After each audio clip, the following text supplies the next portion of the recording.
हजूर अक़दस सल्लल्लाहु अलैहि वसल्लम ने फरमाया, वालिद की दुआ औलाद के हक़ में वैसे ही कबूल होती है जैसे अम्बिया कराम की दुआ उनकी उम्मत के हक़ में। तुम लाख गुनाहगार सही हसन कमाल, तुमने पिछले 5 सालों से हर लम्हा हर पल अपनी दोनों औलादों के हक़ में दुआ की है, जिसका गवाह मैं और मेरा रब है। इसलिए उससे नाउम्मीद ना हो, वहाँ जाकर अपना इलाज कराना, अपनी बेटी से मिलना। इंशाल्लाह तुम्हारा बेटा भी जल्द मिल जाएगा। मैं दुआ करूँगा और ढूंढने की कोशिश भी। एयरपोर्ट पर डॉक्टर सफदर हसन कमाल को गले लगाते हुए बोले, जिस पर उन्होंने दिल से आमीन कहा था। मैं वो इंसान हूँ डॉक्टर सफदर, जिसने अपने ख्वाबों का सफ़र अपने अपनों की खुशियों और अरमान, मानो मोहब्बत के लाशों की सीढ़ी बनाकर तय किए हैं।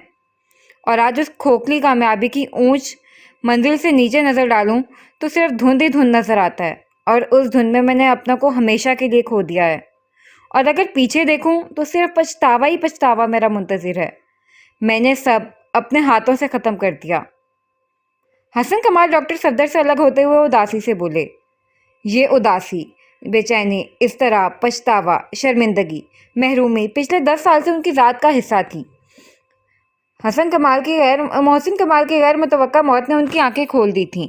रोशनी की एक छोटी किरण के आगे धुंध अपनी पहचान खो देती है, क्योंकि धुंध छुटने के लिए ही होती है। मेरे यार, बस तुम उम्मीद का दिया मत बुझने देना। डॉक्टर सफदर ने उनकी पीठ थपथपाई। अपना ख्याल रखना और प्लीज़ डॉक्टर से जल्द अपॉइंटमेंट लेकर अपना इलाज शुरू करना। मैं यहाँ रॉबिन का पता लगाता हूँ। तुम वहाँ अपनी बेटी से ज़रूर मिलना। तुम्हारा खून है, नाराज़ होगी। नाराज़ होना उसका हक है और मनाना तुम्हारा फ़र्ज़। डॉक्टर सफदर ने समझाने के अंदाज में हिदायत दी थी। उसे तो मैंने देखा भी नहीं है। हसन कमाल ने ज़ोर से आंखें मींची। बेशक वापसी का सफ़र बहुत मुश्किल होता है। दूरे शहबार मोहसिन, अपने बीडी का ख्याल रखना और उन्हें टाइम से मेडिसिन देना, ओके? डॉक्टर सफदर ने अब सैमी को मुखातिब किया था, जो एयरपोर्ट का जायजा ले रही थी। वो तो मैं करूंगा अंकल, बस आप अपने दोस्त को समझा दें कि वो सैमी को ज्यादा तंग ना करे। सैमी दोनों हाथों से अपनी पोनी टाइट करते हुए बोली, जिस पर दोनों मुस्कुराए। भाई हसन, बिल्कुल तंग नहीं करना है, ओके? Okay boss. हसन कमाल ने सैल्यूट किया। फिर कुछ ही देर में अनाउंसमेंट हुई और हसन कमाल अपने ख्वाबों की नगरी पर आखिरी नजर डालकर वहां से रवाना हो गए। आंखों के गोशे भीगे थे, क्योंकि उनके ख्वाबों ने उनका सब छीन लिया था और आज वो 23 साल बाद अपने मुल्क वापस जा रहे थे। लेकिन वहाँ कोई उनका मुंतज़िर नहीं था, सिवाय उनकी कमाई दौलत, नौकर चाकर, बंगले, गाड़ी जैसे बेजान चीज़ों के, जिसकी हकीकत सिर्फ तब तक है जब तक इंसान ज़मीन के ऊपर है। जहाँ इंसान ज़मीन के नीचे 2 गज़ नीचे गया, फिर अमाल ही पूछा जाएगा। हसन कमाल ने दौलत पर रिश्तों को फौकियत दी थी। आज उनके पास दौलत थी, रिश्ता नहीं। बेशक जिस नेमत की इंसान कदर नहीं करता, अल्लाह वो उससे वापस ले लेता है। फिर इंसान के पास सिवाय पछतावे के कुछ नहीं होता। उफ, ये आप ही लोग आज क्यों नहीं रही हैं? दारम ने गुस्से से हाथ में पकड़े बास्केट बॉल को जोर से जमीन पर मारा और बाल ऊंचाई तक हवा में बुलंद होकर बेग हाउस की दीवार फलांगता हुआ दारम की आंखों से सामने वाले घर में गया था। शिट, मेरा बॉल! दारम ने सर पर हाथ मारा, फिर बिना कुछ देर किए इसी तरह खड़े रहकर सोचने के बाद गेट से बाहर निकला। अब इसका रुख साइड गेट की तरफ था। मोहसिन मंजिल। गेट के बाहर नेम प्लेट पर नाम पढ़कर दारम उदास हुआ था। 1 महीने पहले तक यह घर उसके दोस्त का था और पिछले 1 हफ्ते से यह घर किसी और के ज़ेरे इस्तेमाल आ चुका था। अब तो वहाँ साहिर भी नहीं रहता। क्या करूं? दारम ने रुककर 1 मिनट सोचा, फिर गेट पर पुराने चौकीदार को देखकर उन्हें सलाम करके बॉल का बताकर अंदर दाखिल हुआ। हैं? ये कौन है? कहीं साहिर वापस तो नहीं आ गया? दारम ने सामने ब्लू पैंट पर येलो टी शर्ट पहने भूरे बालों की ऊंची पोनी डाले उसी के बॉल से खेल रहे छोटी सी पश्त देखकर हैरान हुआ था। पोनी टेल साहिर की तो हो नहीं सकती थी, लेकिन खेलने का अंदाज खासा इंप्रेसिव था, इसलिए उसे साहिर का गुमान हुआ। Excuse me. दारम ने करीब जाकर उसे मुतवज्जा करने को गला खनकार कर बोला। सैमी, जो खेलने में बुरी तरह बिजी थी, एक झटके से पलटी और सामने घुटनों से कुछ नीचे आती ब्लैक कलर शॉर्ट्स पर ब्लैक स्लीवलेस शर्ट पहने 15-16 साल लड़के को देखकर हैरान हुई। वाह, साहिर तो साहिरा में कन्वर्ट हो गया है। दारम ने भूरी आंखों में हैरानी लिए मुसलसल खेलने की वजह से लाल हो रहे चेहरे को देखकर शरारत से बोला। एक्सक्यूज मी, आप कौन हैं? सैमी ने बॉल एक हाथ के नीचे दबाते हुए अबरू उठाकर रूखे लहजे में पूछा, साथ दूसरे हाथ से छोटी सी पेशानी का पसीना भी साफ किया। अंदाज खासा रूड और लापरवाह था, जैसे दारम की मौजूदगी से कोई खास न लगी हो। इस बॉल का मालिक जिसे आप अपनी मलकियत समझकर दबोचे हुए हैं। दारम उसके रूड लापरवाह अंदाज पर सुलग उठा। Oh really? सैमी ने भवें अचकाई। यस, अब इसे वापस करें। एक तो मेरे बेस्ट फ्रेंड का घर ले लिया, अब मेरा बॉल लेकर मुझसे पूछ रही हैं ओह रियली? दारम ने उसकी नकल उतारी थी। This is my house from last week. I guess तुमने बाहर नेम प्लेट नहीं देखा, और ये बॉल मुझे यहाँ पर गिरा हुआ मिला है। मैं इसे वापस नहीं करूँगा। अब तुम निकलो यहाँ से। मेरे घर में खड़े होकर मुझे ही कॉपी कर रहे हो। सैमी बॉल पीछे कुर्सी पर रखती दोनों हाथ कमर पर रखकर उसके मुकाबले आई थी। मैं भी तो देखूं कैसे नहीं वापस करूंगा। आसमान से गिरा है ना फ्री का बॉल जो वापस नहीं करूंगा। दारम ने फिर उसकी नकल उतारी जब अंदर से किसी नौकर ने आकर इतला दी कि सैमी मैडम आपको साहब बुला रहे हैं। हाँ हाँ, मतलब तुम्हारा लहजा ही नहीं, नाम भी लड़कों वाला है। यकीनन ये सैम होगा जिसे मुलाजिम ने गलती से सैमी बोल दिया। दारम ने कहकर लगाते हुए सैमी का मजाक बनाया, जिस पर सैमी का चेहरा गुस्से से सुर्ख हुआ। नहीं, पहले मेरा नाम अंडरटेकर था, फिर जॉन सीना हुआ, अब करंटली रोमान रिंग है। यकीन नहीं आ रहा तो सुपर पंच दूं? सैमी हाथ का मुक्का बनाकर आगे आई, जिस पर दारम झट पीछे हुआ। पीछे हटो बुरी बिल्ली, और मेरा बॉल वापस करो। दारम उसे मुक्का बनाए ही अपनी तरफ बढ़ता देखकर झल्लाकर बोला, तुमने मुझे बिल्ली कहा? शुक्र करो बिल्ली कहा, वरना अगर शक्ल को इग्नोर कर दूं तो बिल्ला कहना गलत नहीं होगा। लड़की नुमा लड़का। दारम ने जैसे उसे बिल्ली कह के जाने अजीम किया था। वैसे तुम देखने में लड़की हो, सुनने में लड़का हो। अब इंसान आंखों पर यकीन करके बहन कहे या कानों पर यकीन करके भाई साहब कहे? दारम उसे गुस्से से लाल टमाटर होता देखकर मजीद बोला, बाय द वे एक शायर कहते हैं, आंखों का एतबार मत करना। इट मीन्स मुझे कानों का एतबार करना चाहिए। दारम बाज नहीं आ रहा था। My name is Durre Shahwar Mohsin. Sami दांत पीस कर मुश्किल से अपना गुस्सा कंट्रोल करते हुए बोली, वरना दिल तो कर रहा था सामने खड़े उस लड़के का गला दबा दे। अब ये मोहतरमा कौन है, तुम्हारी बहन? दारम ने अनजान बनते हुए आसपास नजर दौड़ाई। उसे सैमी को तंग करने में मजा आ रहा था, वरना पिछले 15 दिन से वो काफी अकेला फील कर रहा था अपने बेस्ट फ्रेंड के बगैर। मैं तुम्हारा जान ले लूंगा। Get out from my house. Sammy जब्त से मुठियां भींचते हुए बोली, मेरा बॉल वापस करो पहले। दारम उसके हाथ से बॉल छीनते हुए बोला, लेकिन उसकी आंखों को लबालब पानी से भरा देख दारम की मुस्कुराहट समटी। साथ बॉल लेता हाथ शॉर्ट्स की जेब में गया। आई एम सॉरी, ये लो रो मत। दारम ने संजीदा होते हुए अपनी जेब से एक चॉकलेट निकालकर उसके हाथ पर रखा, फिर साइड टेबल से पानी का बोतल उठाकर उसकी तरफ बढ़ाया, जिसे सूं सूं करती सैमी ने थाम लिया। I don't need your apology, just go from here. I am not a boy, I am a girl, my name is Durre Shahwar. Sami पानी पीती सुई सूं सूं करके बोल रही थी। लड़के वाली बात सैमी को बहुत बुरी लगी थी। I am sorry again, I didn't mean to hurt you. Daram सुर्ख आंखें देखकर शर्मिंदा हुआ, इसलिए जेब से एक और चॉकलेट शिफा के लिए रखा निकालकर सैमी के हाथ पर रखा। अब्बू जान कहते हैं कभी भी किसी गर्ल को हर्ट नहीं करना चाहिए। गर्ल्स को हर्ट करने वाले उन्हें रुलाने वाले इल मैनर्ड होते हैं। गर्ल्स की इज्जत करनी चाहिए, क्योंकि हमारी भी सिस्टर्स होती हैं। दारम नरमी से बोलता अपना बॉल टेबल से उठाकर आगे बढ़ा जब सैमी उसके बराबर चलने लगी। तुम कहाँ? दारम ने हैरानी से अपने शर्ट के बाजू से आंखें साफ करते साथ चलते देखकर पूछा। मैं अब्बू जान को देखूंगा। अब्बू जान कैसे होते हैं? सैमी ने भूरी आंखों में इश्तियाक लिए पूछा। अब्बू जान भी हमारी तरह इंसान ही होते हैं, कोई खिलाड़ी मखलूक नहीं होते जिनके 3 आंख 4 पैर हों। दारम फिर अब्बू जान की नसीहत फरामोश कर गया। मतलब मेरी माँ अब्बू फादर को कहते हैं। दारम उसके अंदाज से जान गया कि वो फौरन से आई है, इसलिए आसान लफ्ज़ों का इस्तेमाल किया। ओह, और जान? सैमी समझने के अंदाज में सर हिलाते हुए दूसरा सवाल कर गई। जान हमारा सरनेम है। खुश? दारम जान छुड़ाने वाले अंदाज में बोलकर चौकीदार चाचा को सलाम करता गेट अबूर कर गया जब पीछे से सैमी का सवाल आया। तुम्हारा नाम क्या है? उसका नाम दारम है, चौकीदार चाचा ने मुस्कुराते हुए जवाब दिया। दारम जान, हाउ वियर्ड। सैमी ने मुंह बनाया। खैर मुझे क्या, चॉकलेट तो टेस्टी है। सैमी कंधा काते चॉकलेट का बाइट लेती अंदर चली गई। आप लोग यहाँ बैठे, मैं भाई लोगों को देख कर आता हूँ। दानीन दरक्षा को दानियाल के ऑफिस में बैठने का कहता खुद अपना कोट ठीक करता दूसरी तरफ चला गया। दानीन की जिद पर आज जबरदस्ती दानिश को यूनिट से वापसी पर दोनों अपने साथ ऑफिस से लाना पड़ा। आप लोग बैठ जाएं, मीटिंग खत्म ही होने वाली है। भाई आप ही भी आ रहे होंगे, साथ चलते हैं। वो जब दोबारा ऑफिस आया तो दोनों अभी तक खड़े ऑफिस का जायजा लेता है देख सूरज की तरफ इशारा करते हुए बोला, दानी भाई आपका कैबिन कहाँ है? वहाँ चलते हैं ना, या फिर आप ही या नकी भाई के ऑफिस में? नरक्षा टेबल पर दानियाल की फोटो फ्रेम देखकर झट बोली, जिस पर दानील माने के इस नजरों से उसे देख गई।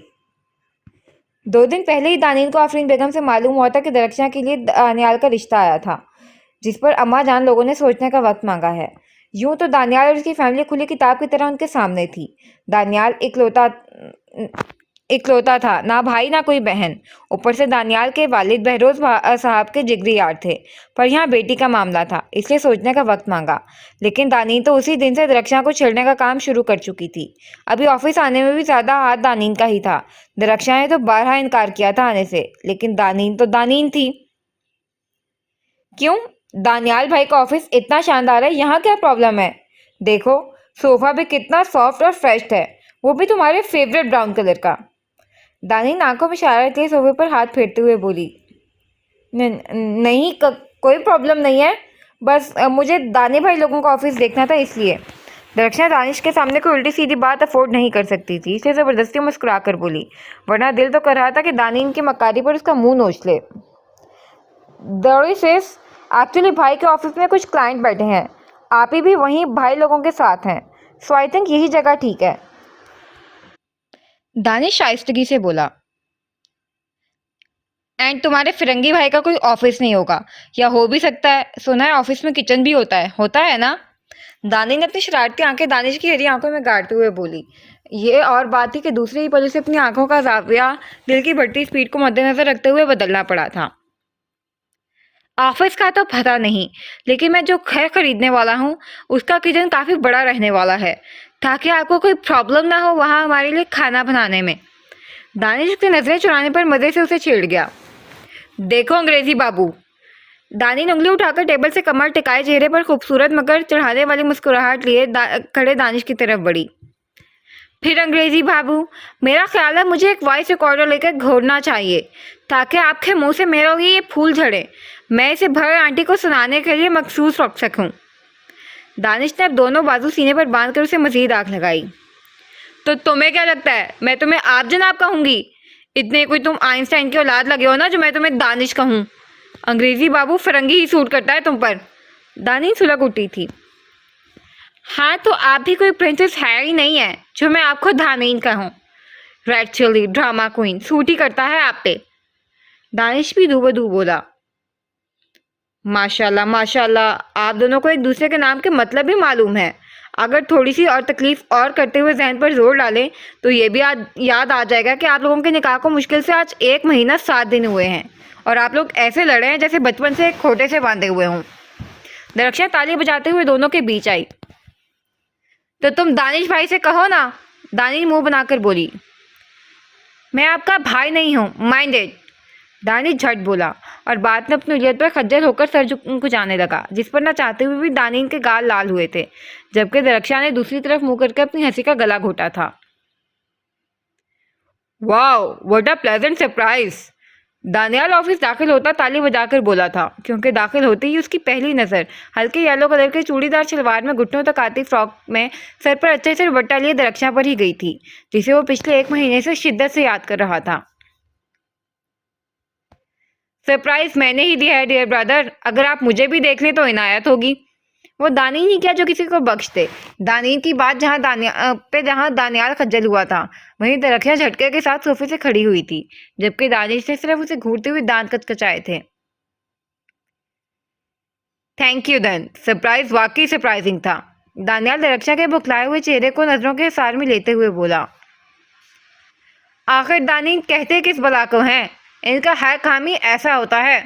जवाब दानिश की तरफ से आया था। अंग्रेजी बाबू, तुमने मुझे बला कहा? भला को भला ही कहते हैं, भला तो कहने से रहे। दानिश इत्मीनान से बोला। फिर क्या था, दोनों की तू मैं शुरू हो चुकी थी और अपने झगड़े में वो दरक्षा को बिल्कुल खामोश कर गए थे, जो दानियाल की नज़रों से पजल हो रही थी। कुछ देर तो वो दोनों को सुनती रही, लेकिन उन्हें अपनी तरफ मुतवज्जा ना होता देखकर खुद ही ग्लास डोर की तरफ बढ़ी, जब दानियाल अचानक उसके सामने दमुदार हुआ था, जिस पर दरक्षा की चीख निकलते निकलते रह गई। Sorry, but I don't think मैं इतना डरौना हूँ कि कोई इस तरह खौफजदा हो जाए। दानियाल का इशारा उसकी ज़रूरत से ज़्यादा खुली आंखें और सीने पर रखे हाथ की तरफ था। एम आई हॉरिबल? नहीं तो वो मैं भाई भाई के ऑफिस जा रही थी, आप सामने आ गए बस इसलिए। दरक्षा शर्मिंदा हुई थी। तो ये बात है, वरना मुझे वाकई लगा था कि मैं खौफनाक हूँ। खैर, निशा और नकीब क्लाइंट के साथ हैं, आप अंदर चलें। दानियाल की बात पर न चाहते हुए भी दरक्षा मरे मरे कदम उठाते सोफे तक आई, जबकि दानी और दानिश अभी भी जोरों शोर से बहस में लगे थे। वैसे मेरा और नकी का ऑफिस ऑलमोस्ट सिमिलर है, जस्ट सोफे का कलर डिफरेंट है। मेरे ऑफिस का ब्राउन है जबकि नकी का ऑफिस का वाइट है। दानियाल पानी का गिलास बढ़ाते हुए बोला, जिसे दरक्षा ने सर हिलाते हुए थाम लिया था। दानियाल भाई, आई मस्ट से आप नहायत ही कंजूस और बुरे मेज़बान हैं। हम पहली बार आपके ऑफिस आए और आप मिनरल वाटर पर टमाटर खा रहे हैं। Very bad. दानीन धप से आकर सोफे पर बैठी थी। बिन बुलाए मेहमान की कैसी मेज़बानी, क्यों दानियाल भाई? दानिश दानियाल के कंधे पर सर रखते हुए बोला। नहीं भाई, मेहमान तो मेहमान होते हैं। बताएं आप लोग क्या लेंगी, मैं ऑर्डर करता हूँ। दानियाल ने फ़ोन निकाला। वैसे तो मैं शौक से आलू के पराठे खाती हूँ, और अगर वो अंग्रेज़ी शेफ़ के हाथों के बने हो तो क्या ही बात, बट अभी वो दस्तयाब नहीं है, तो आप आलू के पराठों की बहन पिज़्ज़ा मंगवा लें, गुजारा कर लूँगी। बाकी दरी तो कुछ बोलेगी नहीं, लेकिन इसे बर्गर चलेगा। यूने में इतने बर्गर खाती है, जाने कहाँ जाता है, मोटी नहीं होती। दानिश पानी का गिलास उठाते हुए दरक्षा को आंख मारकर बोली, जिसकी तुम जैसी दोस्त और बहन हो ना, इसे दुश्मन की ज़रूरत बिल्कुल नहीं। दरक्षा दानिश के फ़ोन लेकर दूसरी तरफ जाते ही दानिश का बाजू दबोचते हुए बोली, जिस पर दानिश ढिठाई से मुस्कुरा दी। फिर कुछ ही देर में पिज़्ज़ा बर्गर के साथ नकीब और निशा भी आ गए। दानिश ने तो पिज़्ज़ा और कोक के साथ भरपूर इंसाफ किया था, जबकि दरक्षा ने दानियाल की मौजूदगी में सिर्फ जहर मार 2-3 बाइट लिए थे। दानी, तुम अपनी गाड़ी मुझे दे दो, हम तीनों जाते हैं, तुम नकी की गाड़ी से आ जाना। निशा बोलने पर दानिश ने शराफत से कीस निशा की तरफ बढ़ाए थे। तीनों अलविदा कहती वहाँ से निकल गईं। उनके जाते ही नकी ने दानिश का गला बाजू में दबोच दिया था। साले, जब जिम्मेदारी लाते हो तो ले जाना नहीं। मालूम है कितनी मुश्किल से आज तुम्हारी बहन मेरे साथ जा रही थी। मेरे कॉफ़ी डेट पे जाने का प्लान था, सब स्पॉइल कर दिया। नकीब दांत पीसते हुए दानिश का गर्दन दबाकर बोला, क्योंकि आज बहरोज साहब की गाड़ी ख़राब होने की वजह से वो निशा की गाड़ी लेकर गए थे और निशा नकीब के साथ जाने वाली थी। छोड़ दे मेरे भाई, तुम दोनों ही एक दूसरे के साले हो। दानियाल ने कहका लगाते हुए दानिश को नकीब के चुंगल से निकाला। तू किस खुशी में कहका लगा रहा है, तू तो हम दोनों का साला है। नकीब सोफे पर धप से बैठते हुए बोला। डोंट वरी, बहुत जल्द तुम दोनों मेरे साले बनने वाले हो। दानियाल भी उसके साथ बैठते हुए बोला। मेरे अप्रूवल के बिना तो नामुमकिन है। नकीब ने अपनी अहमियत जताई। कोई मसला नहीं, मैं निशा का कैबिन तुम्हारे ऑफिस के आगे से अपने ऑफिस के आगे शिफ्ट कर लेता हूँ, आखिर वो मेरे अंडर काम करती है। दानियाल कहाँ उधार रखने वाला था। कमीना है तू, तुझसे तो कमी हूँ। दानियाल भी न्याजी से बोला। ओफ यार, थक गया। नकीब बेड पर धड़ाम की आवाज़ से गिरता हुआ थके अंदाज में बोला, जिस पर निशा की गोद में सो रही शिफा ने बाप की आवाज़ सुनते ही पट से आंखें खोली थीं और झट से निशा के हाथ से निकलकर नकीब की तरफ बढ़ी थी। अम्मा जान के कमरे में कौन से सुरंग खोद रहे थे, आप जो थक गए। बच्ची को उठा दिया, अब संभालें। 1 महीने में पूरी रूटीन की बैंड बजा दी है। अपना मैडम के सोने की कोई टाइमिंग है ना जागने की। बस आपकी आवाज़ सुन ले कोई रिमोट कंट्रोल गाड़ी की तरफ किसी चली जाती है। निशा शिफा का फीडर नीचे रखते हुए दोनों को घूर कर बोली, जहाँ नकीब बेड पर चित लेटा था और शिफा नकीब के सीने पर चढ़ी अपनी माँ की खुरियों पर खिलखिला रही थी। कहा तो है ना यार, हम बाप बेटी रूटीन वगैरह नहीं फॉलो कर सकते। जब नींद लगी तभी रात, जब आँख खुली तभी दिन। सिंपल फंडा है हमारा। नकीब बोलता हुआ थोड़ा सा ऊपर होकर निशा की गोद में सर रख गया था। क्या कर रहे हैं आप? निशा उसका सर हटाते हुए बोली, जो पत्थर बना हिला तक नहीं था। यार बहुत थक गया हूँ, सर दबा दो। शौहर की खिदमत करने से जन्नत मिलती है। नकीब ने मस्कीन शक्ल बनाकर कहा, जबकि निशा अभी भी उसे हटाने की कोशिश कर रही थी। फजूल फरमाइश ना किया करें, सर हटाएं, रात के 11:30 हो रहे हैं, मुझे सोना है। निशा आपके तहम्मुल से बोली। ठीक, फिर एक कड़क कॉफ़ी ही बना दो। मुझे किसी पागल कुत्ते ने नहीं काटा जो रात के 11 बजे जाकर नवाब साहब के लिए कॉफ़ी बनाऊं। सर हटाएं, सोना है मुझे। बना दो मलका बरतानिया, जन्नत मिलेगी। नकीब ने लालच देनी चाहिए। नहीं चाहिए। पक्की बात? नकीब ने तस्दीक चाहिए। 100% यकीन नहीं तो पेपर पर लिख ले साइन के साथ।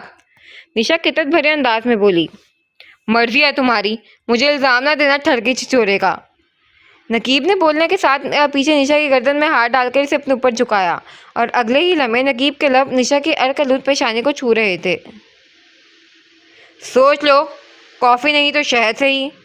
नकीब खमार आलूद आवाज़ में अपनी नज़रें इसके बुखलाए चेहरे पर टिका कर बोला, जिस पर निशा की जान हलक में आई थी। जा रही हूँ ना, छोड़ें। निशा अटक अटक कर बोली। गुड, जाओ। नकीब ने अपना सर और हाथ हटाया और निशा तीर की तेजी से दरवाजे की तरफ बढ़ी थी। यूं तो बड़ी चीज़ बनी घूमती हो, असल में इतनी सी गुर्बत की मारो। नकीब मुस्कुराते हुए शिफा की तरफ मुतवज्जा हुआ, जो अब उसके सीने पर सर रख के हल्की हल्की आंखें बंद कर रही थी। ये लें। निशा गुस्से से कॉफ़ी कप साइड टेबल पर पटकने के अंदाज में रखते हुए बोली, जिस पर शिफा को थपकी देता नक्की इसके तपे तपे चेहरे को देखकर मुस्कुराया था। अल्लाह जन्नत दे मेरी प्यारी सी मलका बरतानिया को, जिसने पहली बार शादी के बाद मेरे लिए कुछ बनाया है। नकीब शिफा को बेड पर लिटाकर कॉफ़ी का कप उठा चुका था, जबकि निशा मुंह ही मुंह में बड़बड़ाती तकिया ठीक करती अपनी जगह लेट गई। तुम्हें दरी का दानियाल का के लिए प्रपोजल पसंद नहीं आया? कुछ देर बाद नकी की संजीदा आवाज़ आई थी, जिस पर निशा ने पलटकर उसे देखा।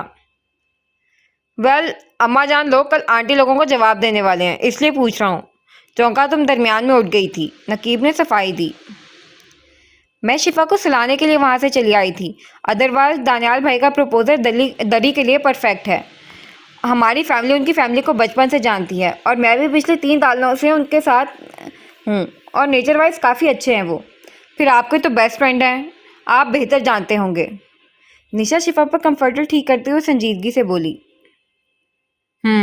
मैंने भी अम्मा जान को यही जवाब दिया है। मेरा तो ख्याल है अम्मा जान का जवाब मस्बत होगा, क्योंकि वो अबू जान को बता रही थी कि शादी करेंगे भी 3-4 महीने बाद, दादीन की रुखसती के साथ।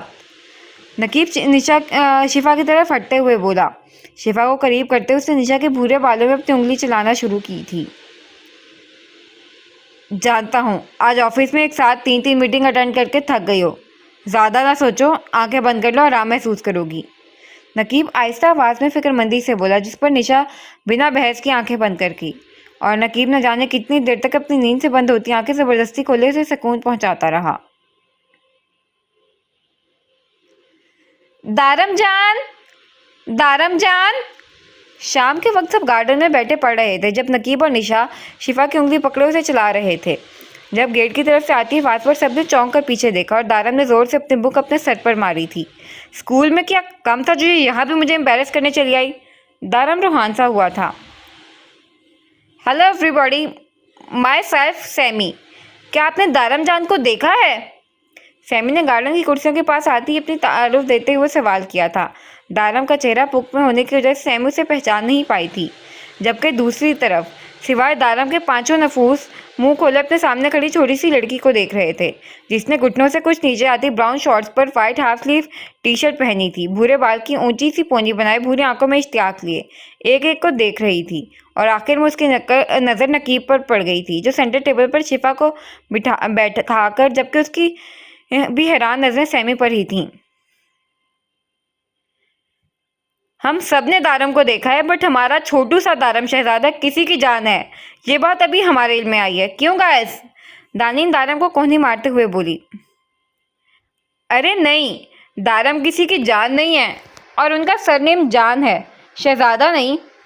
सैमी ने सर पर हाथ मारते हुए दानीन की मालूमात में इजाफा किया। अच्छा, ये आपसे किसने कहा? सबने बैक वक्त दारम को देखते हुए पूछा। दारम ने, और कौन कहेगा? सैमी ने कंधे अचकाए। वाह जूनियर, यार इतनी तरक्की कर ली। यार अभी अंडे से भी नहीं निकले हो, दुनिया में आए तुम्हें अभी जुमा 8 दिन हुए और ये सब।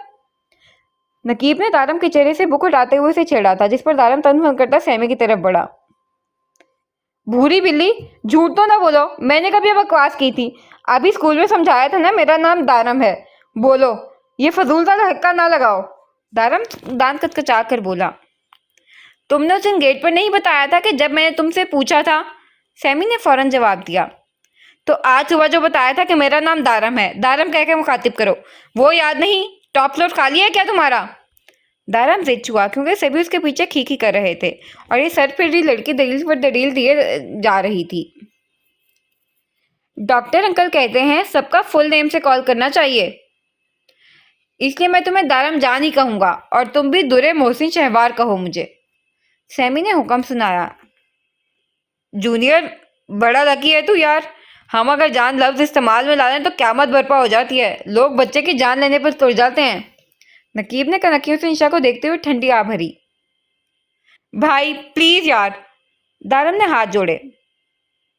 लास्ट 1 मंथ से मेरे साथ बुरा ही हो रहा है। पहले साहिर चला गया, फिर ये भूरी बिल्ली जाने कहाँ से यहाँ से टपक गई। ऊपर से इन्हें पूरे इलाहाबाद में एक मेरा ही स्कूल मिला था एडमिशन के लिए। सोने पे सुहागा और मेरी बदकिस्मती। क्लास और बेंच में भी मैं ही नजर आया। कितना एम्बेरस हुआ हूँ मैं आज क्लास में, इस दारम जान की वजह से। सबने कितना मजाक बनाया है मेरा। दारम रो देने को था, जबकि सैमी इसे इग्नोर करती शिफा की तरफ बढ़ी थी। ये आपकी बेबी है? सैमी ने धीरा से शिफा के गाल छुए। निशा ने सिर्फ मुस्कुराकर सर हिलाया था। मैं इन्हें किस कर सकता हूँ? सैमी ने इजाजत चाहिए और निशा का इशारा मिलते ही चटाचट उसके गालों पर प्यार किया। आपका नाम सैमी है? दरक्षा ने पूछा। मेरा निकनेम सैमी है, एक्चुअल नेम दुरे शहवार मोहसिन है। मैं लंदन से आया हूँ अपनी बीडी के साथ, आपकी साइड बिल्डिंग में रहता हूँ। एक्चुअली लंदन में दुरे शहवार को दुर शहवार प्रोनाउंस करते थे और करेक्ट करने पर आंसर होता था both are same just little bit different, इसलिए मैंने अपना नाम लिटिल बिट डिफरेंट के साथ सैमी ही रख लिया। सैमी ने झट अपने नाम के पीछे की पूरी हिस्ट्री सुनाई थी, जिस पर सबके होंठ मुस्कुरा दिए थे। तुम यहाँ क्यों आई हो? दारम ने उसे सबके साथ फ्री होता देखकर करीब आया था। मिस ने कहा था कि अगर कुछ मेरी समझ ना आए तो तुमसे यानी क्लास मॉनिटर से ले लूं, इसलिए मुझे तुम्हारे नोट्स चाहिए। सैमी ने शिफा से नजर हटाए बगैर जवाब दिया था। कौन से नोट्स चाहिए? दारम बैग में झुकते हुए बोला। वो जल्द अज जल्द उसे यहाँ से दफा करना चाहता था। फिर सैमी के नोट्स ने बताते ही दारम उसकी तरफ बढ़ा। ये लो, क्लास में वापस कर देना, और खुदा का वास्ता मुझे सिर्फ दारम कहकर मुखातिब किया करो, बल्कि मेहरबानी होगी अगर मुखातिब ही ना करो। दारम ने बुक देते हुए धीमी आवाज में इल्तिजा की थी। Why don't you like your name? इतना अच्छा तो नेम है तुम्हारा दारम जान। सैमी बुक लेते हुए हैरत से बोली, जिस पर सबका कहका भी साख्ता था। दारम ने अब के सिर्फ दांत पीसे थे। तुम भीरी भूरी। अभी दारम की बात दरमियान में थी जब सैमी का हाथ में पहनी घड़ी ने टी टी का शोर किया। ओके एवरीबॉडी, मैं चलता हूँ, मुझे बीडी को मेडिसिन देना है। But see you soon and nice meeting you too, specially to you little doll. Sammy ने झुककर शिफा के फूले गालों पर अपने नाजुक लब रखे, साथ अपनी जेब से एक बड़ा सा चॉकलेट निकालकर उसके हाथ पर रखा। थैंक यू दारम जान, दिस इज फॉर यू। बीडी कहते हैं किसी से कुछ लो तो उन्हें रिटर्न में कुछ जरूर देना चाहिए। See you tomorrow and sorry for bothering you. Sami एक चॉकलेट दारम के हाथ पर रखते उसे कुछ समझने का मौका दिए बगैर उज्जत में दौड़ते हुए गेट अबूर कर की। सबकी नजरों ने दूर तक उसकी हिलती पोनी का पीछा किया था। हमारा बच्चा तो बड़ा हो गया है भाई। London return girl, chocolate, not bad. दानीन कहाँ किसी को बख्शने वालों में सी थी, इसलिए दारम को एक गिर चक्कर लगाते हुए बोली। दानी भाई हेल्प मी यार। दारम ने खामोश तमाशाई बने दानिश से हेल्प मांगी थी। I am also curious junior, Danish शरारत से बोला। दारम ने एक आस भरी नजर सब पर डाली जहां सब उसे शरारती नजरों से देख रहे थे। निशापी। दारम सबसे संजीदा बैठी शख्सियत को मुखातिब कर गया।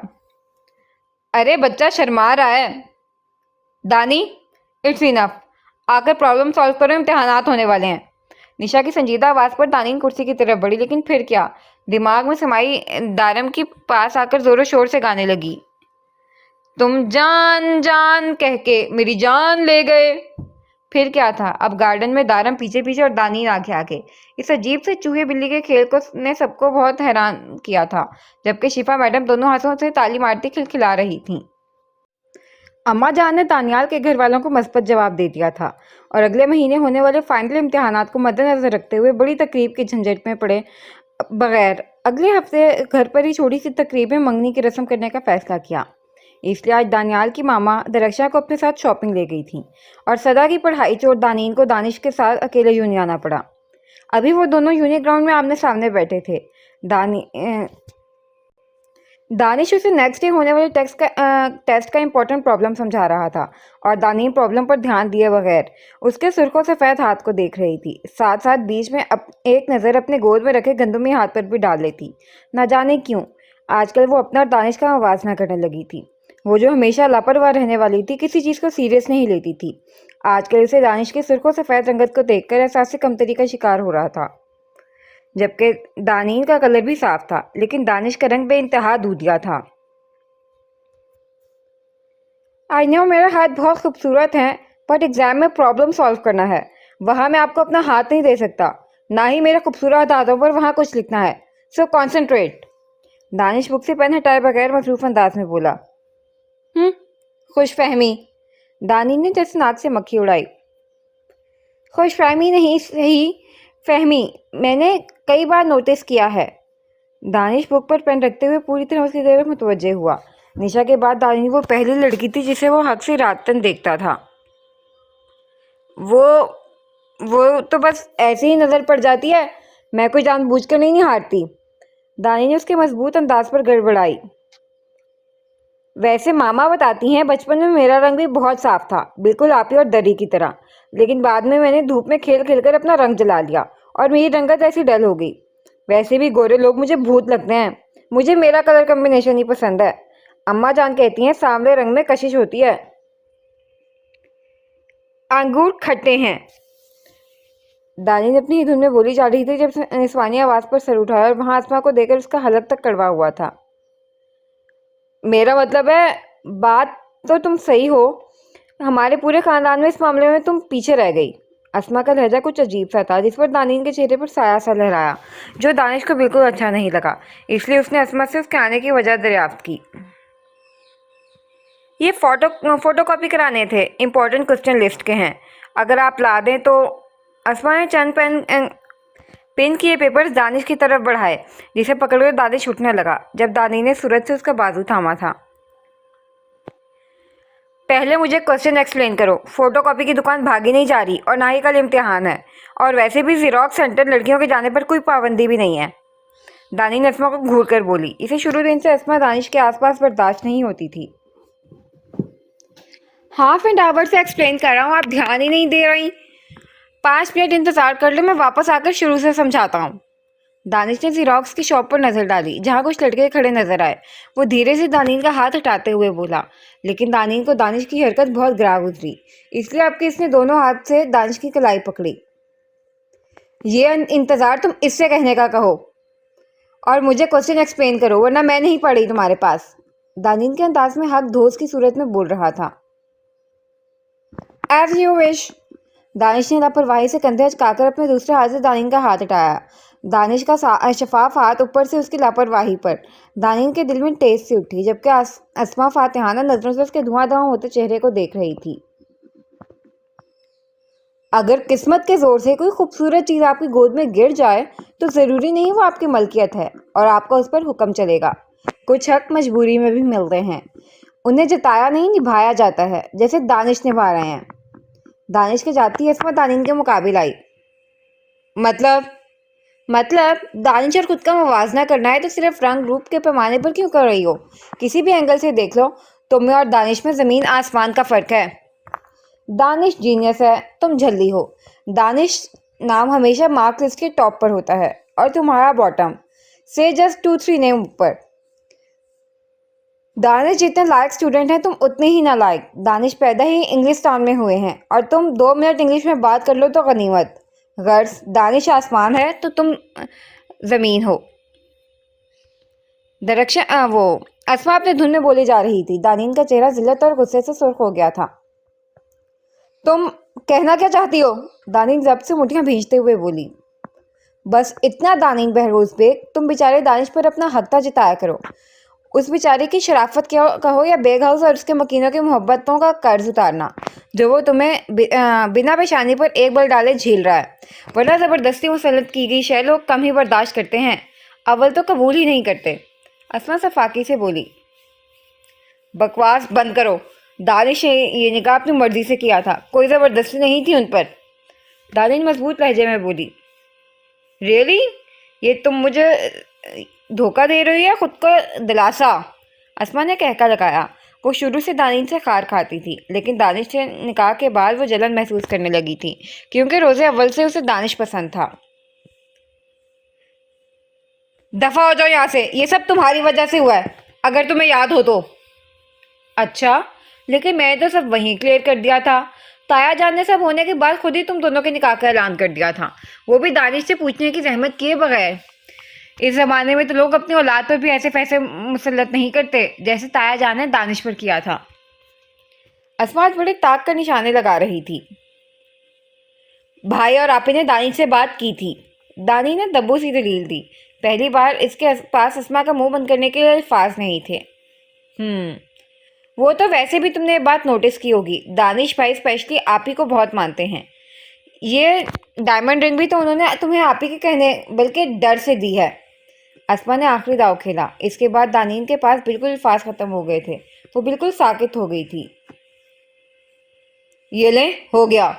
दानिश की आवाज़ पर दानीन को जैसे होश आया था। वो जल्दी से गुजरने के अंदाज में बैग में बुक रखते हुए दुपट्टा ठीक करती उठ खड़ी हुई और बिना दानिश पर एक नज़र डाले आगे बढ़ गई। अरे यार, आई नो 10 मिनट लेट हूँ, बट शॉप पर भीड़ थी, इसलिए अब आप आए, मैं शुरू से एक्सप्लेन कर दूँ। दानिश उसके सामने आते हुए हशाश बशाश सा बोला। दानी ने अपनी संजीदा नज़र उठाकर उसे देखा। दूध से ज़्यादा सफ़ेद रंगत, खड़े नकूश, हरी चमकदार आंखें, पुरनूर चेहरा, माथे पर सजे गोल्डन सिल्की बाल, किसी हॉलीवुड हीरो की पर्सनैलिटी थी उसकी। सही कहती है अस्मा, भला वो मुझ जैसी आम से भी आम लड़की से निकाह बखुशी कैसे कर सकता है? क्या मैं बहुत खूबसूरत लग रहा हूँ? दानिश शरारत से बोला। अभी ही तो मैं सब समझ पाई हूँ, मज़ीद अब कुछ समझने की ज़रूरत नहीं है। अगर तुम फ्री हो तो घर चलते हैं, या फिर तुम जाओ, हेल्पलाइन खोलने में टैक्सी लेकर चली जाती हूँ। मेरा दरी के बगैर दिल नहीं लग रहा। दानी इधर उधर नज़र दौड़ाते हुए बोली। जेलस या इनसिक्योर? दानिश ने अब्रू उठाई। कोई शहजादा गुलफाम नहीं है आप जो मैं जेलस फील करूं, और भाड़ में गई मेरी इनसिक्योरिटी। मेरी बला जिस होती सोती की जाकर मदद करो। दानिश बहरोज बेग की जूती को भी फर्क नहीं पड़ता। दानिश नखुवत से बोलकर आगे बढ़ गई। पढ़ना भी नहीं चाहिए, वहाँ पर बॉयज़ खड़े थे इसलिए मैंने उनकी हेल्प की। अब जाकर तुम आप ही से मत शिकायत लगा देना, वरना उनके लाडली को नाराज़ करने के जुर्म में वो मुझसे बात करना ना बंद कर दें। दानिश ने मुस्किन शक्ल बनाई। मतलब तुम ये सब आप ही की नाराज़गी से बचने के लिए करते हो? दानी ने आंखें सुकेड़ कर उसे देखा। बिल्कुल, वरना मुझे क्या किसी पागल कुत्ते ने काटा है जो मैं ड्रामा क्वीन को पढ़ाने का रिस्क लूँ? मुझे आप ही की नाराज़गी थोड़ी ना मोल लेनी थी। दानिश की बात पर दानिश के दिल पर घूंसा पड़ा। मतलब सब वो अपनी आप ही के लिए कर रहा था, और मैं खुश फहम न जाने क्या क्या सोच बैठी थी। लानत है मुझ पर। ये सब दानिश सिर्फ सोच सकी थी। बोली तो सिर्फ इतना कि मैं पार्किंग में हूँ, और आगे बढ़ गई। क्या हुआ? Miss drama queen front seat पर हो और प्लेयर ऑफ हो। स्ट्रेंज। दानिश काफ़ी देर उसके बोलने का इंतज़ार करने के बाद खुद ही बोल उठा। खुशफहमियाँ ख़त्म हो जाएं तो खामोशी अच्छी लगती है। दानिश की संजीदा आवाज़ पर दानिश ने चौंक कर उसे देखा, फिर आहिस्ता से अपना हाथ उसके हाथ पर रखा और आंखों से पूछा, क्या हुआ? बताया ना, दरी के बगैर मेरा दिल नहीं लग रहा। प्लीज़ तुम थोड़ा जल्दी गाड़ी चलाओ। दानी अपना हाथ उसके खूबसूरत हाथों के नीचे से निकालते हुए बोली। फिर घर आने तक वो खामोशी रही। पोर्च में गाड़ी रुकते ही बिना दानिश की तरफ देखे वो दौड़ते हुए अंदर चली गई। पीछे दानिश हैरान परेशान उसके रवैये के बारे में सोचने लगा। फिर पूरा वक्त वो दानिश को इग्नोर ही करती रही। दानिश इस अचानक बदलाव पर परेशान था। कई बार कोशिश की लेकिन कामयाब ना हो सका।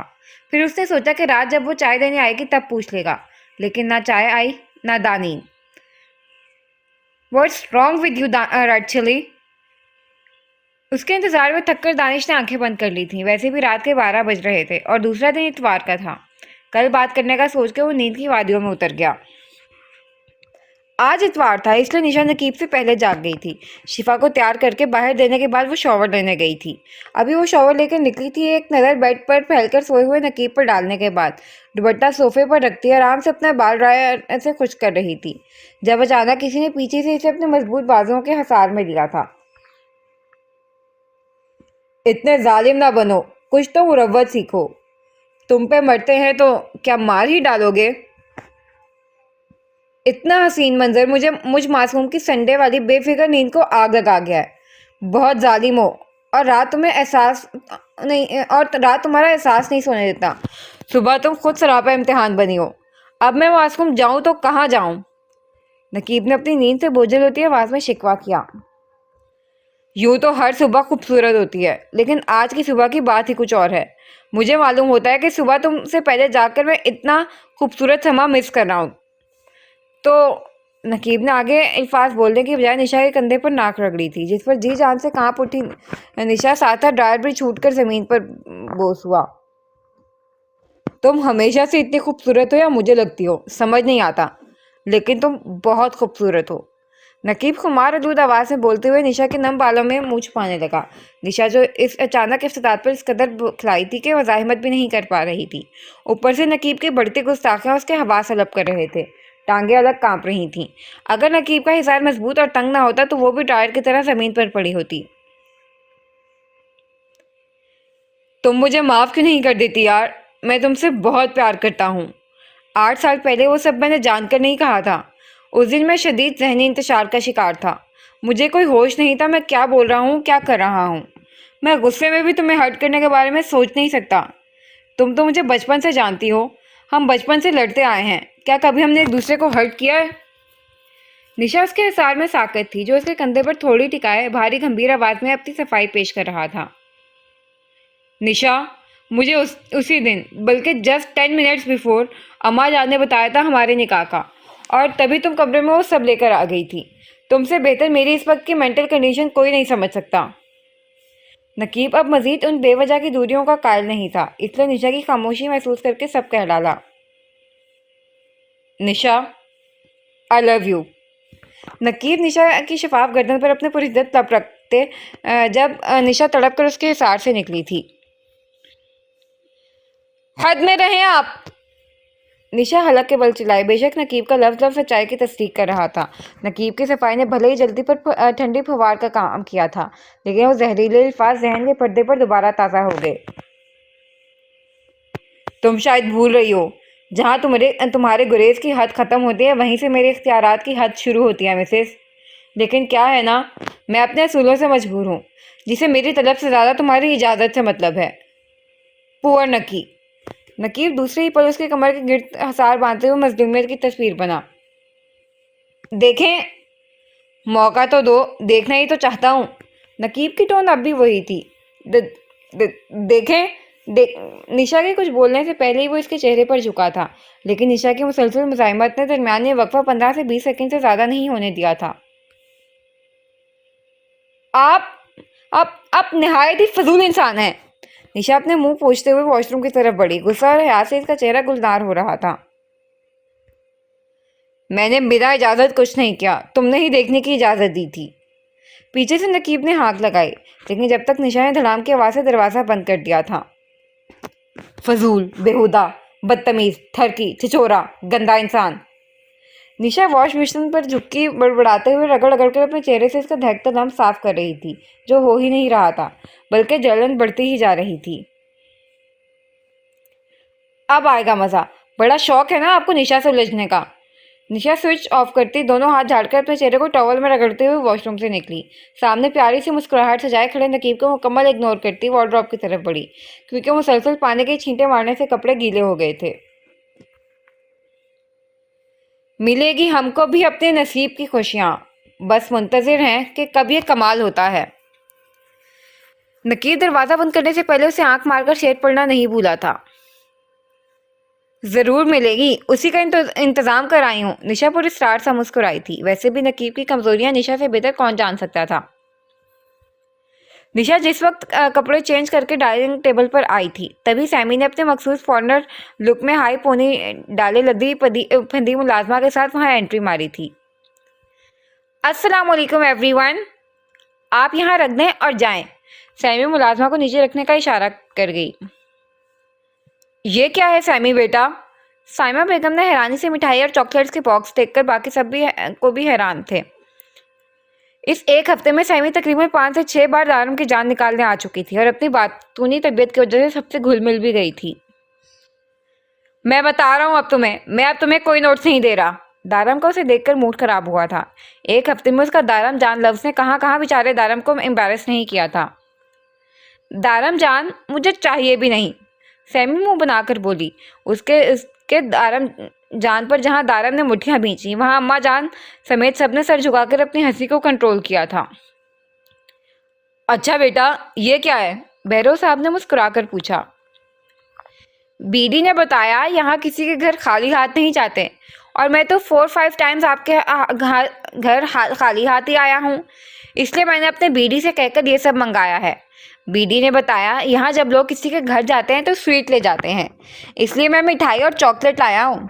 दादी जान, ये बॉक्स आपके और बड़े अंकल जान के लिए है, शुगर फ्री। सैमी ने एक बॉक्स दादी जान की तरफ बढ़ाया। बेटा लेकिन दादी जान, अगर आप नहीं लेंगी तो सैमी नाराज हो जाएगा और आपके घर भी नहीं आएगा, सैमी ने धमकी दी। अच्छा ये मेरी जान छूटे, दारम झट बोला, जिस पर सबने उसे घूरा था। दारम, शहरोज साहब ने तंबिया करती नजरों से उसे देखा, जिस पर दारम सर झुका गया था।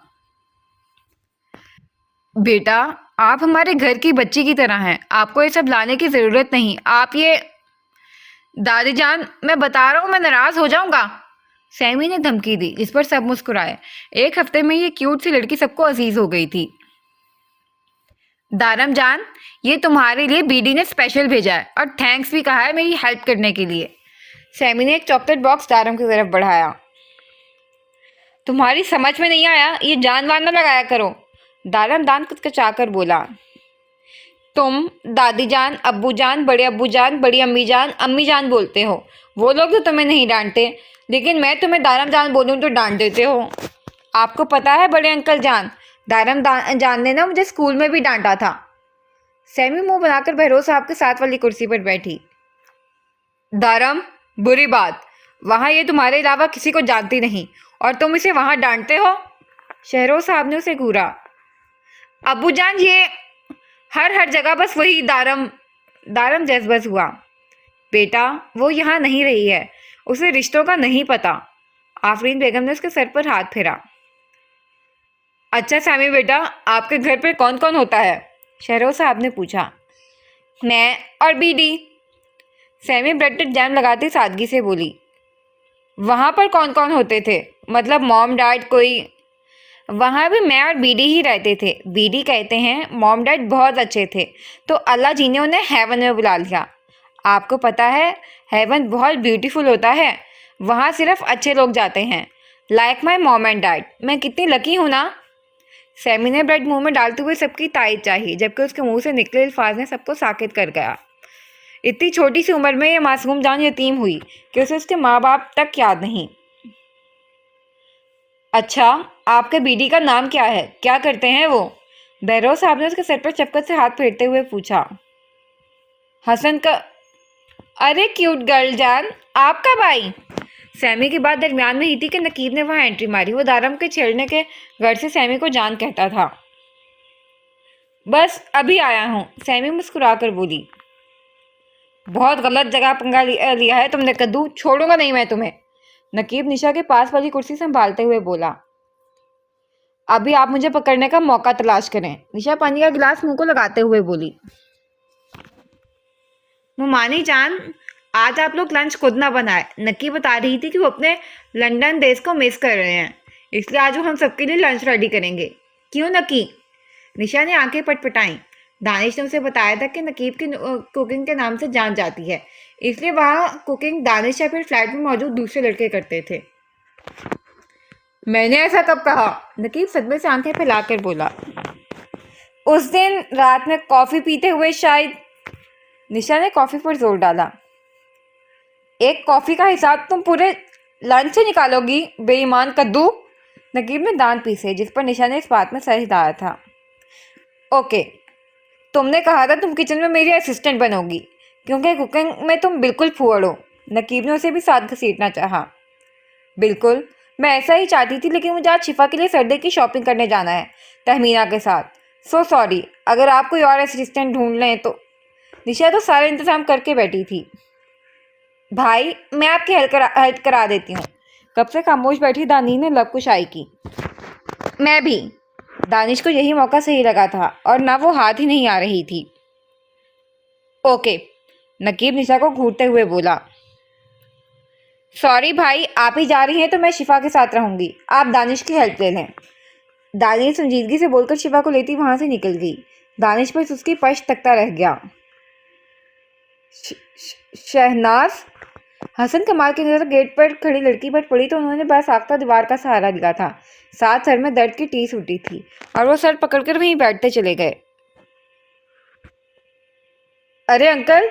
निशा की नजर दोनों हाथों में सर थामे शख्स पर पड़ी तो वो बेसाख्ता उस तरफ बढ़ी थी। अ, अ, अंकल, आर यू ओके? चौकीदार, चौकीदार चाचा जल्दी आए। निशा अकड़ बैठकर बदहवासी में हसन कमाल का गल तपाने लगी। उन्हें दोनों हाथों से अपना सर जकड़े मुसलसल बड़बड़ाते हुए दर्द की शिद्दत को बर्दाश्त करता देख वो कुछ दूर पर खड़े चौकीदार को आवाज देने लगी। अरे निशा बेटी, क्या हुआ था आपको? चौकीदार चचा ने हाँफते हुए सवाल किया। वो मुझे खुद नहीं मालूम, मैं बस इतना जानती हूँ ये बहुत दर्द में है। प्लीज इन्हें अंदर ले चलें। निशा परेशानी से बोली। फिर गार्ड्स की मदद से वो हसन कमाल को लेकर मुलाजमा की रहनुमाई में उनके कमरे तक पहुंची। ऐसा पहले भी कभी हुआ है? अगर हाँ तो आप लोग क्या करते हैं, कौन सी मेडिसिन देते हैं, जल्दी बताएं। निशा परेशानी से बोली।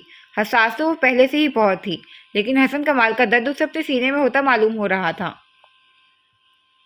जी, हुआ तो नहीं है, लेकिन सैमी बीबी ने बताया था कि ऐसा हो तो ये हरी बड़ी वाली गोली देते हैं। मुलाजमा ने मेडिसिन बॉक्स से एक मेडिसिन निकालकर निशा के हाथ पर रखी, जिसे वो बिना सवाल किए हसन कमाल को खिला चुकी थी। साथ गार्ड को डॉक्टर को कॉल करने की हिदायत भी दी थी। अब वो सोफे पर बैठी धीरे धीरे हसन कमाल को अपने हाथ से हाथ हटाता देख रही थी। उनके दिमाग को किसी चीज़ का शदीद झटका लगा है, इसलिए ऐसा हुआ है। परेशान होने की ज़रूरत नहीं, लेकिन अब उन्हें ऑपरेशन कराने में मज़ीद ताक़ीद नहीं करनी चाहिए। डॉक्टर हसन कमाल का मुआयना करने के बाद बोला। हसन कमाल अब काफ़ी संभल गए थे। वह चोर नज़रों से निशा को देख रहे थे, जो उनके चंद कदम की दूरी पर खड़ी थी। उन्होंने 4 गुनी कीमत देकर बहुत मुश्किल से बेग हाउस के पड़ोस में घर खरीदा था, क्योंकि मकान मालिक ये घर खरीदने को ज़रा राज़ी नहीं था। उन 20 दिनों में हसन कमाल बेग हाउस की तरफ देखने की हिम्मत तक नहीं कर पाया था, और इस तरह अपनी बेटी से मुलाकात का तो हसन कमाल को तसव्वुर ही नहीं था। लेकिन किस्मत के खेल निराले हैं। लेकिन ये चंद कदम की दूरी उन्हें मीलों की मुसाफत पर नजर आई थी। आज से 24 साल पहले भी उनके और बेबी कॉर्ड के बीच में यही चंद कदमों का फासला था। उस वक्त उन्होंने इस फासले को नहीं मिटाया, और आज ये फासला सदियों की मुसाफत पर मुहित था। किस चीज़ का ऑपरेशन डॉक्टर? निशा को पूछते हुए अजीब लग रहा था, क्योंकि उस अजनबी इंसान का ज़ाती मामला था, लेकिन वो डॉक्टर की संजीदा वार्निंग से परेशान होकर तजस्सुस के हाथों पूछ बैठी थी। कोई नहीं, थैंक्स डॉक्टर। हसन कमाल ने बात संभाली, जिस पर निशा खज्जल सी हो गई। थैंक्स डॉक्टर एंड अंकल, अब मुझे इजाज़त दें। सैमी हमारी तरफ ही है। निशा तहमीना के मुसलसल कॉल्स और मैसेजेस लेकर इजाज़त चाहिए। उस अजनबी के लिए वो इतना परेशान हो गई थी कि उसे अपना होश ही नहीं रहा था। हसन कमाल ने हसरत से हूबहू शहनाज बेगम की कॉपी अपनी बेटी को देखा था, जिसने नए नक्श रंग और रूप में सब माँ से चुराया था। बस शहनाज के चेहरे पर संजीदगी, आंखों में खालीपन नहीं होता था। शहनाज बेगम की आंखें हमावत शौक शरारत से चमकती रहती थीं, और चेहरे पर बड़ी जानलेवा मुस्कुराहट होती थी, जो आज भी हसन कमाल को असबर थी। शायद यही वजह थी कि वो लंदन जैसे आज़ाद मुल्क में रहने के बावजूद भी किसी हसीना की तरफ मुतवज्जे नहीं हुए थे। जूलिया से शादी उन्होंने लंदन पहुंचने के लिए की थी, जिससे जूलिया बखूबी वाकिफ थी। बाद में जूलिया और उन्होंने अपनी पूरी रजामंदी से अलहदगी इख्तियार की थी। जूलिया की शर्त थी कि रॉबिन उसे दिया जाए, जो हसन कमाल ने बिना किसी हुज्जत में पड़े मान लिया था। वैसे भी वो तरक्की की राह हमवार कर रहे थे, कहाँ एक छोटे से बच्चे की जिम्मेदारी को उसमें रुकावट बनने दे सकते थे। अंकल, अपना ख्याल रखें, अल्लाह हाफिज़। निशा अपनी मकसूद संजीदा अंदाज में कहती वहाँ से निकल गई। उसका लफ्ज़ अंकल किसी जहरीले खंजर की तरह हसन कमाल के सीने में पैवस्त होकर उन्हें लहूलुहान कर गया था।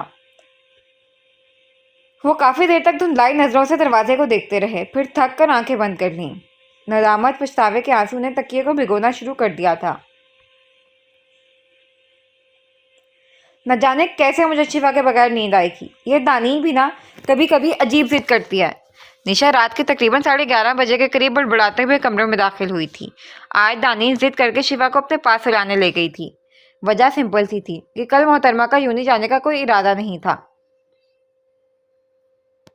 किससे बात कर रही हो मिसेस? निशा डोर लॉक कर रही थी जब कब से नकीब की आवाज़ आई। किसी से नहीं। पता नहीं कैसे मैं इस बंदे के साथ अकेली सूंगी। वैसे भी आजकल ये तो अपनी हदें भूलने लगा है। निगाहें तो जैसे हर वक्त एक्सरे मशीन बनी रहती हैं। मेरा खुदा मुहाफिज है। निशा दिल ही दिल में खौफजदा हुई थी क्योंकि आज उसने नकीब से एक नहीं दो दो सॉलिड पंगे लिए थे, जिसका हिसाब निशा पर उधार था। ऊपर से शिफा नहीं थी कमरे में, मतलब नकीब से कुछ भी उम्मीद की जा सकती थी सिवाय रियायत और भलाई के। मुझसे तो काम की बात भी नहीं करती, अकेले अकेले फजूल बातें कर रही हो। वाह क्या अहमियत है नकीब तेरी। नकीब ने दुहाई दी। निशा नकीब को इग्नोर करती नाइट ड्रेस लेकर वॉशरूम में जा घुसी थी। ये क्या बेहूदगी है? शर्म नहीं है आपको? निशा बाथरूम से निकलते ही नकीब को शर्टलेस देखकर टॉवल में मुंह छुपाते हुए अटक अटक कर बोली, बीवी से कौन घामड़ शर्माता है? नकीब शरारती अंदाज में बोलते हुए उसकी तरफ बढ़ा था और निशा के दोबारा वॉशरूम में घुसने से पहले उसे अपने हिसार में लिया। क्या बात है मिसेस? हरारत से मेरी सुबह हुई है। गर्मी पूरा दिन मैंने झेली है। असूलन तो मुझे पसीना आना चाहिए, लेकिन यहाँ पेशानी अरकलूत आपकी हो रही है। नकीब निशा की पेशानी से नन्ही नन्ही पसीने की बूंदें साफ करते हुए निशा को डरा रहा था। उसके लम्स पर निशा कांप गई थी, लेकिन आंखें नहीं खोली थी। छोड़े, मुझे नहीं सोना इस कमरे में। मैं जा रही हूँ अम्मा जान के पास। निशा अब नकीब का हाथ अपने गालों से गर्दन की तरफ बढ़ता देखकर रोहानसी हुई थी। तुम अम्मा जान के कमरे में चली जाओगी तो मेरी तीमारदारी कौन करेगा? सो सॉरी मिसेस, आप अभी बेड पर मेरा इलाज करने चल रही हैं। नकीब ने बोलने के साथ उसे बाहों में उठाया, जिस पर निशा की चीख निकल गई। हाथ पैर मारने के साथ साथ उसने अपने नाखून नकीब की गर्दन में गाड़े थे, जिसका नकीब ने लब भींचकर मुकाबला किया था। देखें, आप मेरे साथ ज़बरदस्ती नहीं कर सकते। वैसे भी तो ये गलत बात है। मैंने गीज़र और किचन वाला दाव खेला, आप भी ऐसा कुछ करें। ये फजूल हरकत तो बेईमानी हुई। नकीब के बेड पर उतारते ही निशा पीछे हटते हुए घबराते हुए उसे रूल्स एंड रेगुलेशन समझाने लगी। आपको तो देखकर दिल वैसे भी बेईमान हो जाता है। नकीब कुछ आगे झुककर गंभीर आवाज में बोला, जिस पर निशा ने आंखें भींची। लो चुपचाप ये पेस्ट लगाओ पीठ पर, मेरा हाथ नहीं जा रहा। नकीब बेड पर पेट के बल लेट गया। उसकी बात पर निशा हैरानी से आंखें खोलकर उसकी तरफ देख गई और नकीब की हद से ज़्यादा सुर्ख हो रही पीठ देखकर निशा की चीख निकलते निकलते रह गई। ये निशा ने दोनों हाथ मुंह पर जमाए थे। कुछ नहीं है, तुम ये लगा दो, मैं मामा के पास चला जाता हूँ, लेकिन वो सवाल जवाब बहुत करती इसलिए। नकीब ने खुद ही पेस्ट निकालकर निशा के हाथ में रखा। ये गीजर की वजह से हुआ है ना? निशा कपकपाते हाथों से पेस्ट लेकर नकीब की सुर्ख पीठ पर लगाना शुरू कर गई। उसके हाथ पीठ पर मिस होते ही नकीब की ने जलन की वजह से सिसकी भरी थी, जिस पर निशा की आंखें लबालब पानियों से भरी। उसने तो छोटी सी शरारत की थी। नकीब ने लब भींचकर सिर्फ हम किया था। लेकिन मैंने तो आपके निकलने से पहले गीजर ऑन किया था। 2 मिनट में इतना पानी कैसे हीट हो गया? निशा उल्टे हाथ से आंसू साफ करते हुए अपनी सफाई पेश कर गई। तुमने कुछ नहीं किया था यार, पानी ज़्यादा गर्म नहीं था, फिर भी ये हो गया। ये भी नहीं होता। वो एक्चुअली मैं वॉशरूम में जाकर तुम्हारे ख्यालों में खो गया जब तक पानी हीट हो गया। तुम तो जानती हो ना मेरी स्किन थोड़ी सी सेंसिटिव है, इसलिए मैं गर्म चीज़ें यूज़ नहीं करता। तुम्हारी कोई गलती नहीं है, सो रिलैक्स। नकीब ने उठकर उसके हाथ थामे, जो एक हाथ से पेस्ट लगा रही थी, दूसरे हाथ से आंसू पोंछ रही थी। लेकिन मेरा इतने का भी इरादा नहीं था। मैं तो बस थोड़ा सा आपको तंग करना चाहती थी। पानी गर्म होगा तो आप लेट बाथरूम से निकलेंगे, इसलिए मेरा ऐसा। मैं जानता हूँ मेरी जाने तमन्ना कितनी हसास है। वो जानकर तो दूर, अनजाने में भी किसी को तकलीफ नहीं दे सकती। नकीब को उसका सफाई देना अच्छा नहीं लगा था। पर मेरे मामले में तुम बहुत सख्त दिल हो यार। माफ़ी मांगी, इजहार मोहब्बत किया, फिर भी कुछ नहीं हुआ। नकीब वापस लेटते हुए मुंह बसूर कर बोला, जिस पर निशा नफ़ी में सर हिलाते हुए अपने आंसू साफ करके आहिस्ता आहिस्ता फूंक मारकर पेस्ट लगाने लगी। जब नकीब की भारी आवाज़ पर उसके हाथ एक पल को रुके थे।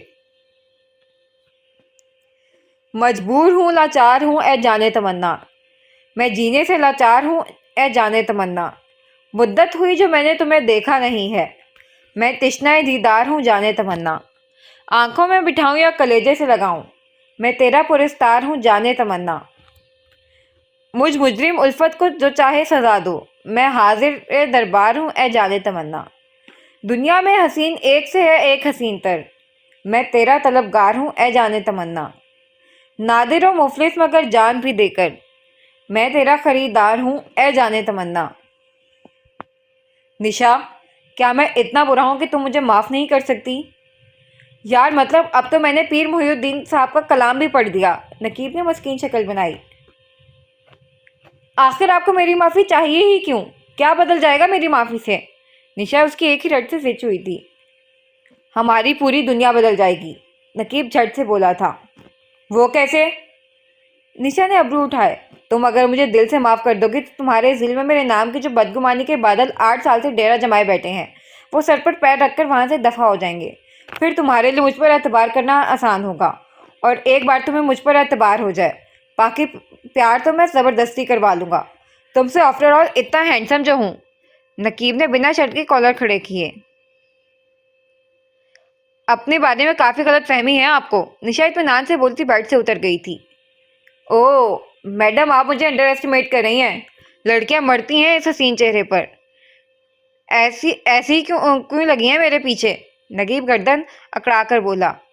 रियली? फिर लंदन जैसे आज़ाद मुल्क से सिंगल लौट आए बिना किसी गोरी काली मैम के? निशा सीने पर हाथ बांधते हुए बोली। वो क्या है ना, कमबख्त दिल किसी की तरफ मुतवज्जा ही नहीं होता।